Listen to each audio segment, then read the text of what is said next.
Son, I'm finally finished. I want you to meet your new little brother, Stevie.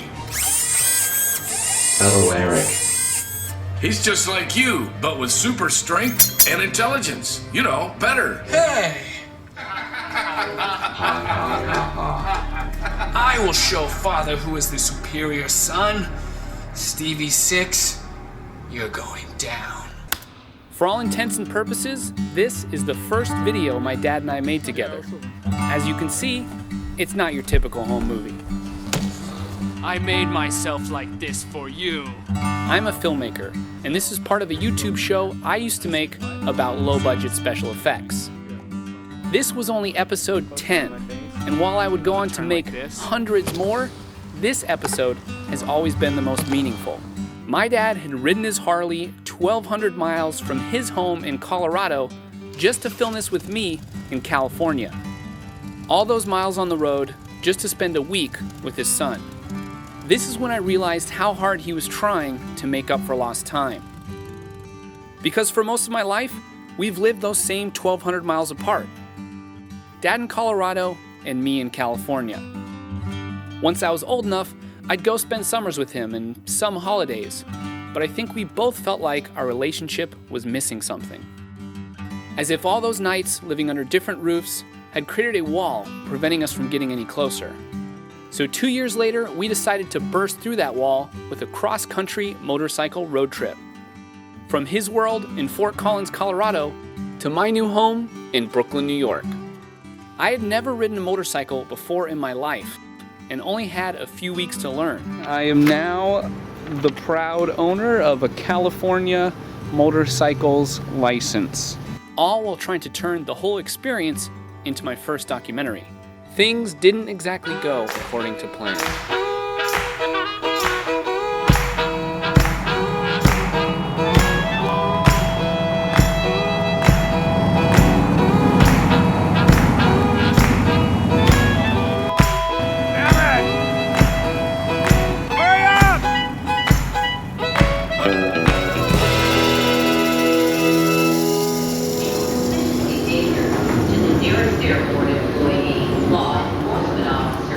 What's up, buddy? Is that thing on? Yeah.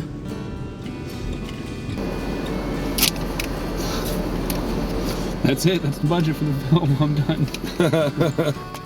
Hey. Yeah, definitely getting out of my comfort zone. I get a rash east of the Mississippi. Eric knows about New York, but I sure as hell don't. We'll keep you safe, Pops. You know what the trick is? What? Be yourself. Yeah. It's gonna be his first time on the bike, first time on a Harley, and first time out of third gear. And we missed out on a lot of like father-son type stuff. And I know we both regret that, and we're always talking about trying to do something to get to know each other better and build that relationship. We'll see. We'll probably just hate each other by the end of it. And the last trip they had. Audio. Yeah. Audio. You're good. Do I look bad to the bone? Kind of pooches your cheeks out. I think you need a bigger one. Sorry. Thanks, Dad. I mean, you want it to be snug. Dad really wants me to look at chaps. Oh, geez. I feel like this is a gateway into darker territory. I'm not gonna lie, I feel a little ridiculous. Where are you heading back to with it? New York. That's your travel guide? He's my travel guy, yeah. Right on. Pops. Right, thanks so much for your business again. Thank you. Congratulations. Yeah, Have yeah, a safe thanks. trip out there, okay guys? Neutral light there in the middle. Low pressure light's gonna go out once the bike starts. Okay. If that ever comes on while you're running, Something's wrong. bad. All right, man, you ready to ring the gong? Sure, let's do it. Gong. Here we go.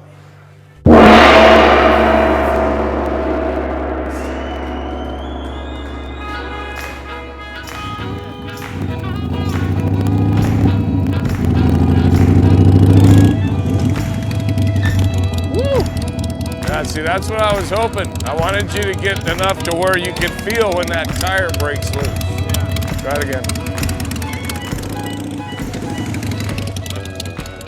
That's good. We're not heeling over too hard. Oh, no. That was just like, and I did it and I was like, woohoo! Like, cause like I felt just, and it was so light. Bikers don't say woohoo. I know. Well, No, you can if you want. well, I'll get over it.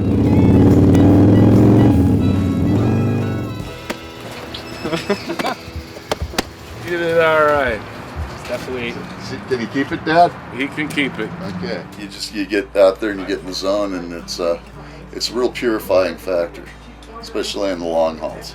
Awesome. When you got a couple hundred miles down, you still got a few hundred miles to go, and the only thing going through your head, man, is all the trivia shit just washes off. It just flows away, man, like mud under a shower. And you get to focus on what's really important in life, especially if you're doing it around 95. Tomorrow we leave. I'll be back in New York in 6 days. I'm kind of looking forward to my own bed. But I'm also looking forward to going on this trip and making this film. Before I start, I'd like to ask the Great Spirit for a safe ride. Fire 'em up. Like I said, it's gonna be a good trip. And he just kind of sighed. He was like, be careful, son.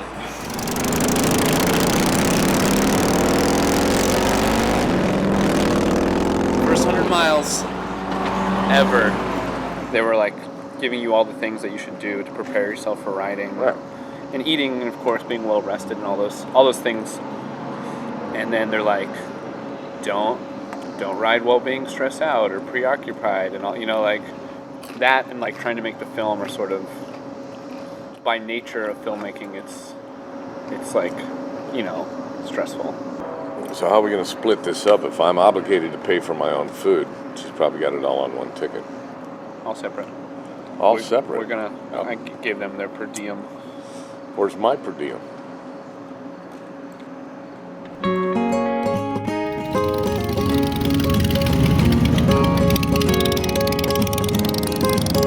What do we got? 15 miles? 15 miles right there, yep.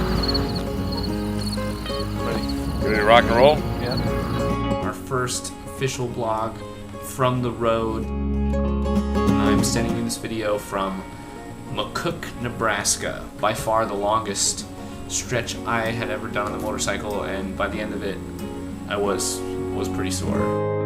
The first interview tonight, I just wanted to just talk to you about pretty much you and your dad, and because I never got to meet him because of, your dad got sick and passed away. If he was still alive, how do you think me and him would get along? Probably really good. Just because we're all pretty proud of you. You have, I don't know, in some ways like me, kind of made the most of your lot in life and have become successful, law-abiding, tax-paying, conscientious citizen, but now you're a biker, so I don't know. I see the father-son thing on the Beck side, generation to generation, kind of sort of follows a pattern, because my dad didn't really get to know his dad. I got to know my dad until I was 24. Right, and you hit the nail on the head exactly. I think there's this really interesting and a lot of times sad story on the Beck side of like the father and son relationship, and I think we're gonna break the mold, though. Exactly. That's it. That's all I got. Did I do all right? You did great. No, that was awesome. It's going really good. In a way, this was like one of the best conversations I think I've had with him in a really long time. I guess we're gonna have one of these good conversations, most every night. It makes me feel good and confident that we'll really get to know each other better.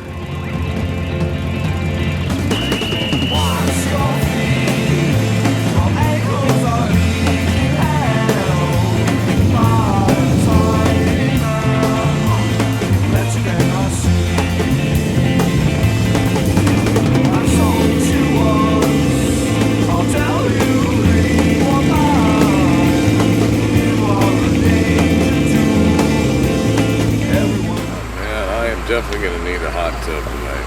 Yeah. Not bad after a long day's riding. This is very nice. So, almost 3 years ago, we had a really interesting beer-fueled conversation in a jacuzzi, much like this one. And I think I got like a window into your very exciting and interesting past, specifically your 20s. So that's what I wanted to talk about. What was going on in your life when you were 18? I was in the United States Army. In Germany? Yeah. That's it. Okay. That's as far as we go with that. Fair enough. How about 21? What was going on at 21? Where in Northern California? And what was being a hippie like 25? What were you doing when you were 28? Tell me a really sad story about your 20s. I hate to put a kibosh on this, but you need to, I need to know these questions a little bit in advance so that I can kind of prepare. I just am not that good right off the cuff thinking about that shit. I was smoking a lot of marijuana back then. The general idea is just to get you... You're right, I should. And maybe I'm not all that comfortable in this tub anymore. So either turn the bubbles on or cut. Okay. Well, the bubbles ruin the audio. Yeah. So you're just not comfortable talking? No, I'm sorry. I don't think this is working for me. Give me a break here. I'm not a machine.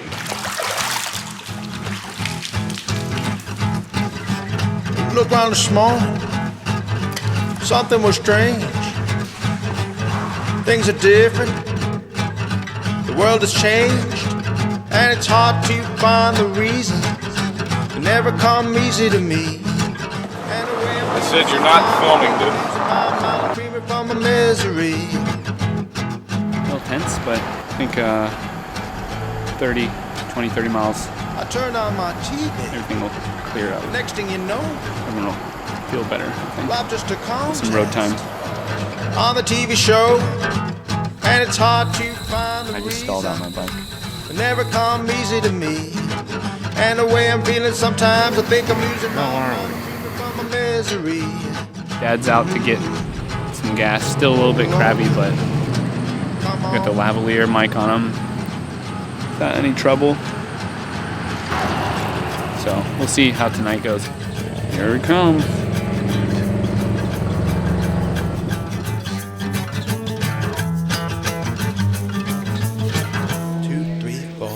All right, let's push it through.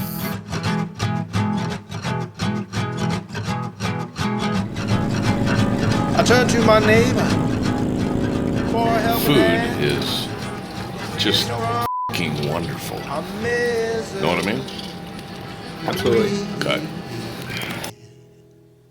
I basically lost all my patience tonight. For a lot of the trip, we've been, fighting or having differences of opinion, usually having to do with, he's focused on the road trip part, and I'm focused on the film, and it was a really long ride, the longest, and physically I was just done, and we got back. I'm in my room, and he called, and was like, hey, I'm going to jacuzzi, want to come? I'm just in freak out mode, stress mode. I'm like, I can't. And I came off as sort of, angry. And he's like, well, what's going on? We're supposed to have this big welcome party when we roll in, and that's going to be our last shot. Everyone wants to get there early, so it's like, I have to do all this shit to make it work somehow. And he's like, well, it. Let's just hang out here, and we'll get in when it works out. It made me think it was going to be okay, and that he was really behind me and behind the project.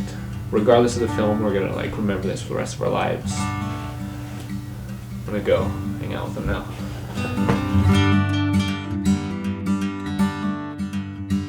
So into getting our butts on the road and everything, I forgot that 28 years ago, I cut your cord. And then I brought your little body over to the little table and washed you off. And happy birthday. Thanks, Pops.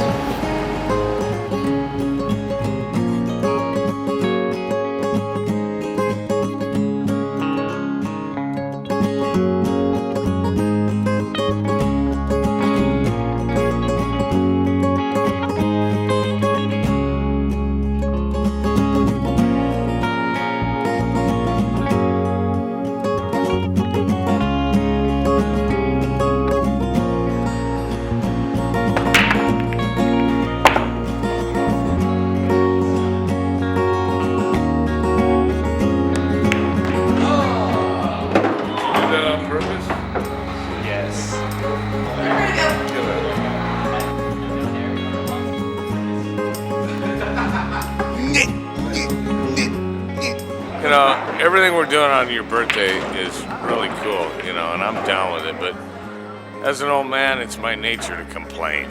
Tables have turned, my friend, about everything.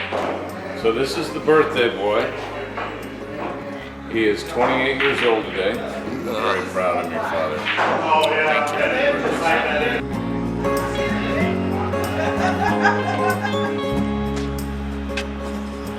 What a great place.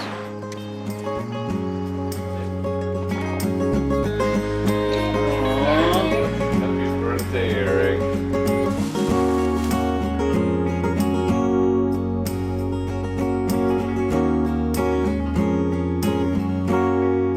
Last leg of the journey. New York City or bust. So close.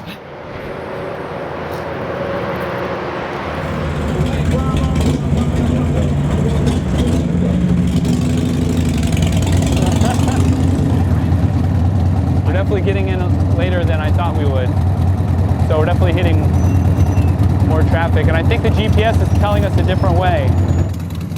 Well, you guys should have looked at that and then made a decision differently. And 14 lanes have got to merge into 2? I think it's 3. Let's just stay close to our baby right here. Don't lose him. Stay right on. Don't let anybody get between us. Oh yeah, by the way though, if we do lose them, just stick with me, because I have a pretty good idea how to get back from here. Come on, baby. Hold together. Holy crap. Once we get out of the tunnel, we should be okay. Oh, this bitch is hot. This motorcycle is so hot right now. Oh, don't be a dick, buddy. Come on, man. Let us go. Thank you. Oh, we're set. No, we're not. It's dead stop in there. This is about the most inefficient fucking bullshit I've ever seen in my life. Here we go.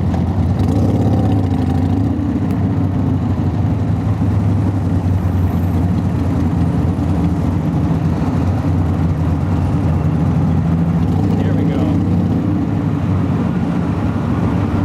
How long is it? Half a mile maybe?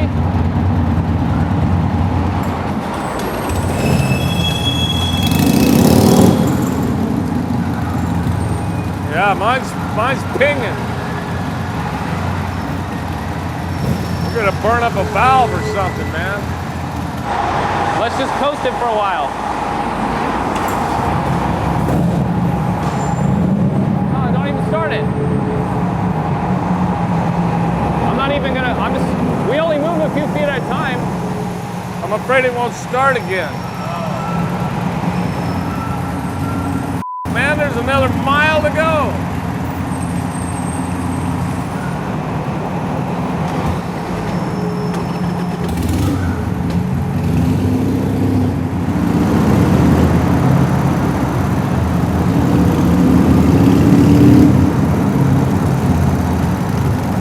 Don't stop, don't stop.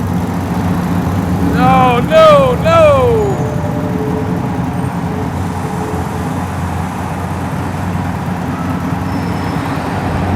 Here we go, here we go. Come on, baby! Woohoo! We made it! Welcome to New York, Dad!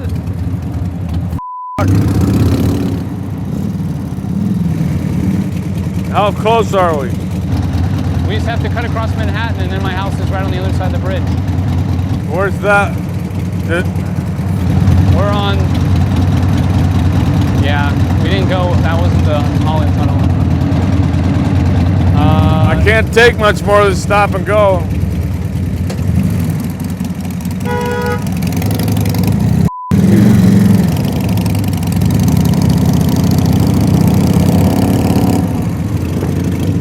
Fuck, man. I fucking toasted a valve, man. I got oil light coming on. It's gonna fry. It's gonna fucking fry my motor. Then let's park it right here then. What? How's he gonna come around and find it? You can just go back to my house. You know the way now? Yeah.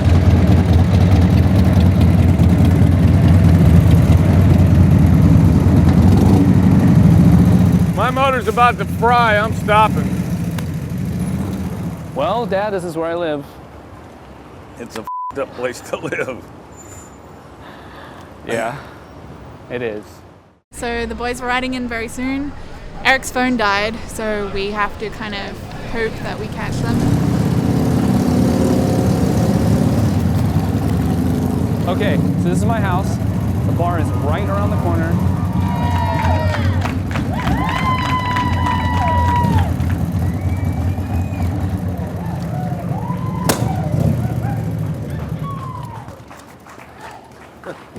We made it.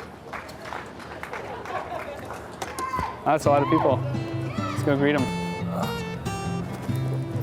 Whew. You chose to do something with me that I love to do. And instead of just saying, okay, let's fly the old man to New York and we'll show him around and we'll do an episode of BFX. This time, you ventured into my world and brought your world along for the ride, which was really, really cool. So, everyone, this is my dad, Wally. Yay, Wally! This is everyone. Next father-son run has got to stay west of the Mississippi. Deal? That sounds good to me. Cheers to 1,800 miles. Yeah. Cheers. There was definitely some problems. Buy us a drink, we'll tell you all about it.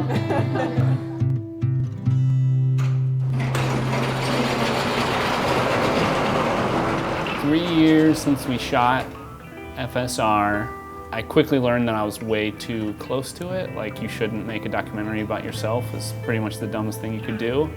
So honestly, like, it just sat for a long time. The benefit of that was that it gave me some new perspective on the project. Literally, like, there were things that took me a year to realize. This is such a crazy thing that we did it in the first place.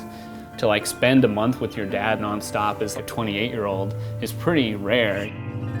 The original goal was to bridge this gap, get to know Dad better. But in the end, there wasn't really so much something missing at all. And some of those barriers were kind of maybe imagined. Would you do this with your son? God, would I put my son through this? I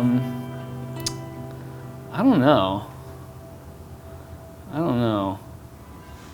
Well, some people say I'm smoking too much dope.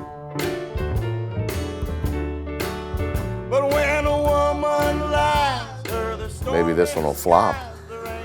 You know, so maybe you don't want to do as much filming on the second one, you know what I mean? myself the gallows and I lied myself the rope. Things don't seem as bad to me when I'm smoking too much dope.